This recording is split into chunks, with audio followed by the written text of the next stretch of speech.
Assalamualaikum warahmatullahi wabarakatuh. Perkenalkan nama saya Dimas Dwi Bukhari dengan NIM 2023311307. Pada kesempatan kali ini saya akan menjelaskan dari materi yang saya rangkum dan saya buat tentang analisis serangan cyber destruktif pada infrastruktur energi Polandia pada tahun 2025. Di sini ancaman terhadap sistem tenaga listrik terdistribusi dan strategi mitigasi Zero Trust.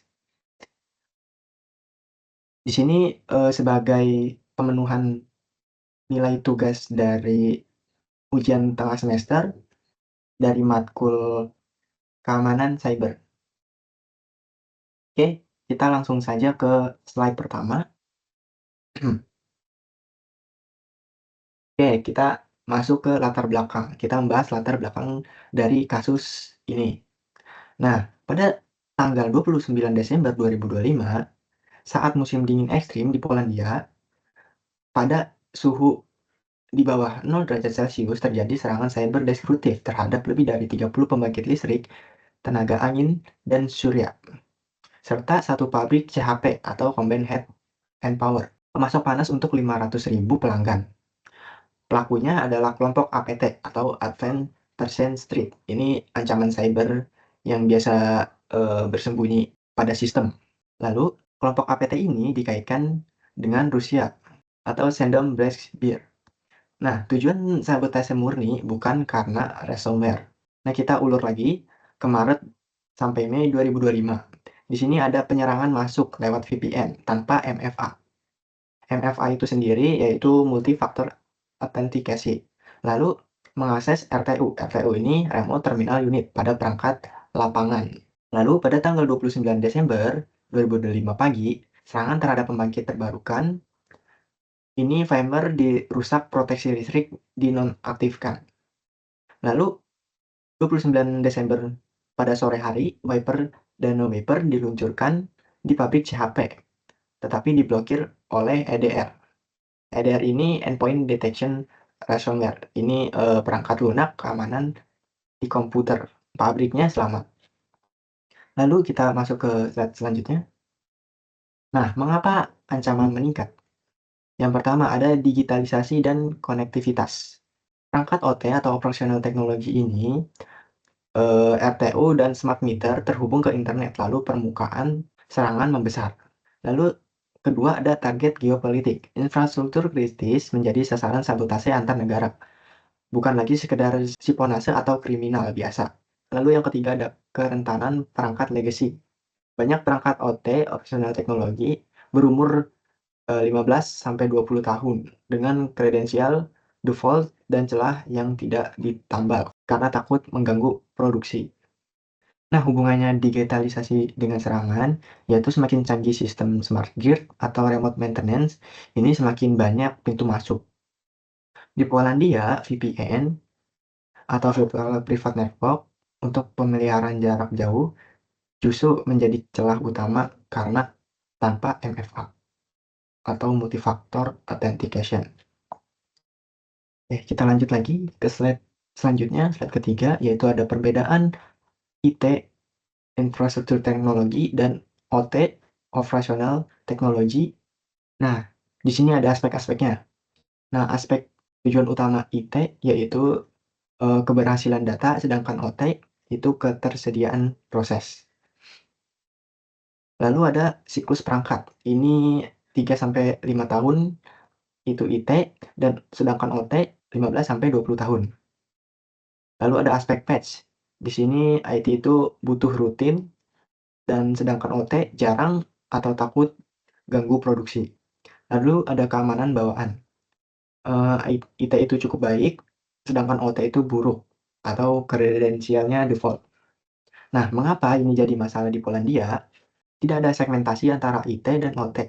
Penyerang masuk lewat VPN tanpa MFA, lalu bebas bergerak ke OT atau Operational Technology. Perangkat OT masih pakai password default seperti admin dan passwordnya admin. Tidak ada monitoring di OT sehingga penyerang bersembunyi sampai 9 bulan tanpa terdeteksi. Slide selanjutnya, di sini ada jenis serangan dan dampak. Nah, yang pertama ada serangan dulu. Kita bahas wiper malware dengan nama DynoWiper.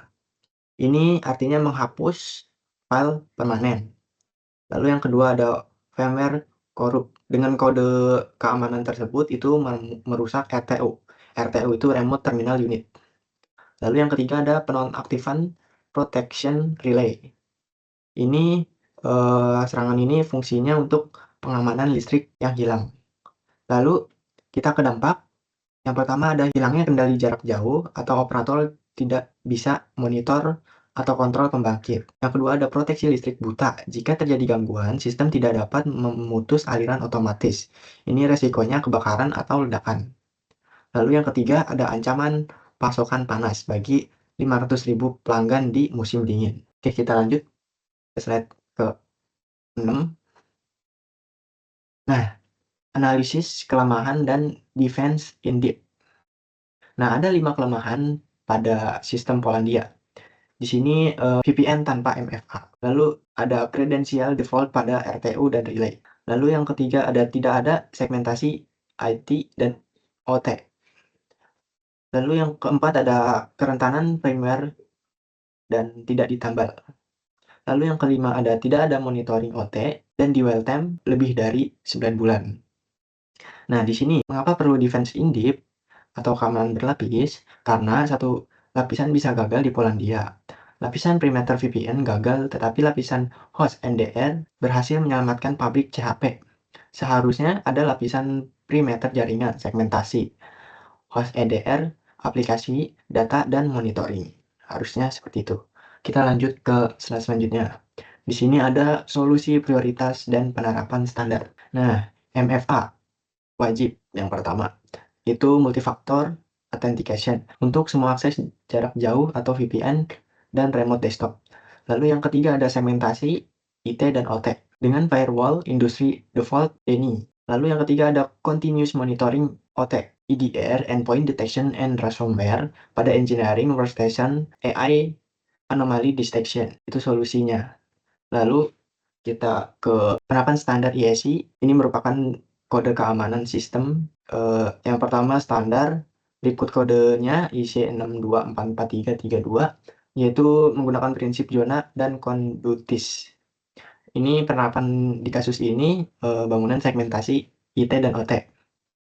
Lalu ada NIST SP882, ini MFA dan ubah kredensial default. Penerapannya mewajibkan MFA hapus password default. Lalu ada standar keamanan NIST 882, logging dan monitoring. Ini pasang IDS atau EDR di operasional teknologi.